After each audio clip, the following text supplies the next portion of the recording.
The True People's Radio, the Thom Hartmann radio program. As I'm sitting here, and those of you, well, actually the video cam, we'll have our web stream up hopefully next week once again.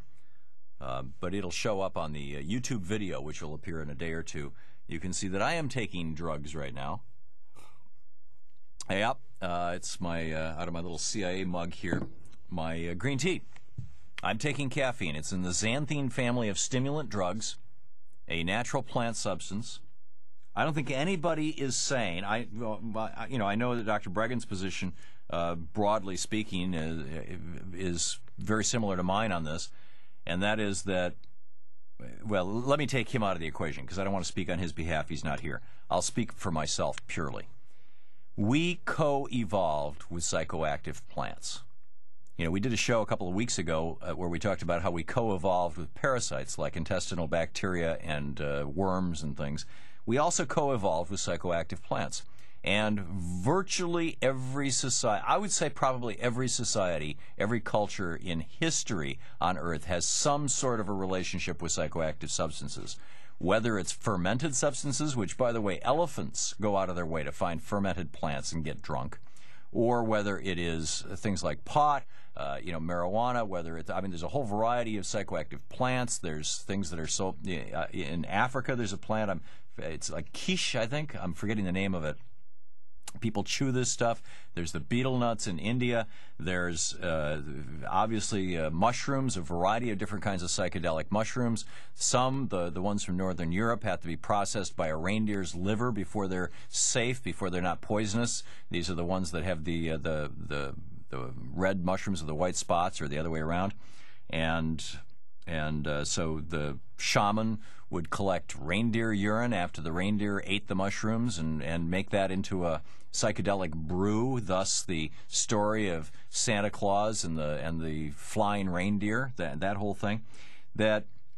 Or whether it's psilocybin, whether it's psilocybin-containing mushrooms or similar compounds, a whole variety of different plants that contain dimethyltryptamine, DMT, all the plants that contain the lysergides, lysergic acid diethylamide, LSD, like the morning glory flowers, all of these, and of course the cactus, that contain a variety of psychoactive plants or substances. So all of these are things that we coexisted with. And Terence McKenna, who wrote a brilliant book called Food of the Gods, Terence has since died, but I'm guessing his books are still in print. True Hallucinations and Food of the Gods, I thought, were two of my favorites. He points out that we have a natural relationship with these plants, with a wide variety of these plants.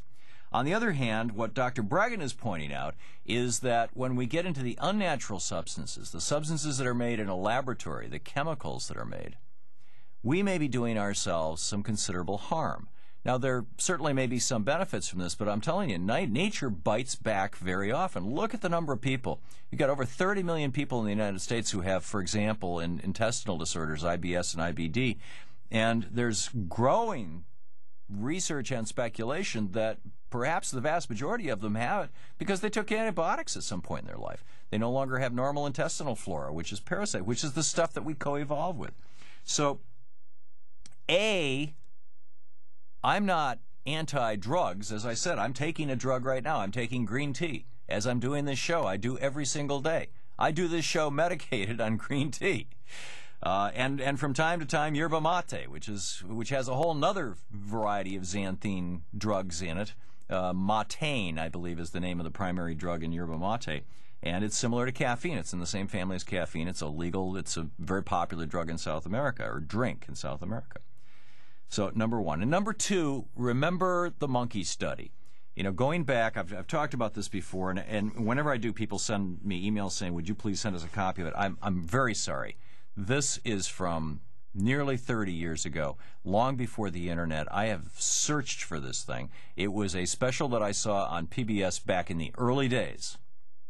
Back in the early days. And it was a researcher who was looking at monkeys in, as I recall, in Tanzania, might have been Kenya, in one of those countries, and they noticed that some of the monkeys exhibited the exact same behaviors as humans with regard to depression, that about 5 to 15% of the monkeys were depressed at any given time, that it was episodic, in other words, they took turns. The humans are identical in this regard, by the way, or largely.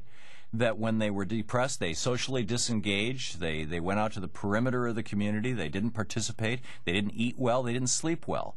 And so they went in and they darted, they tranquilized, hit them with darts, and abducted the depressed monkeys from the community. And they said, oh, let's see what happens. What happened was within 6 months, the entire monkey community was dead.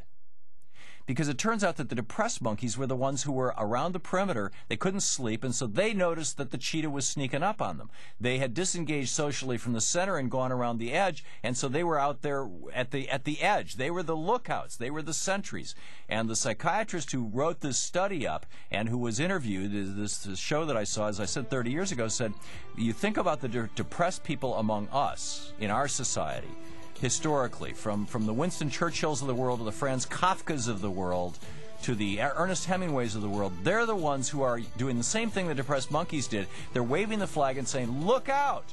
There is a problem. There is danger. There's a social caution here. Do we want to medicate everybody to normalcy, particularly using pharmaceuticals? You're listening to the Thom Hartmann Program. Call 866-987-THOM.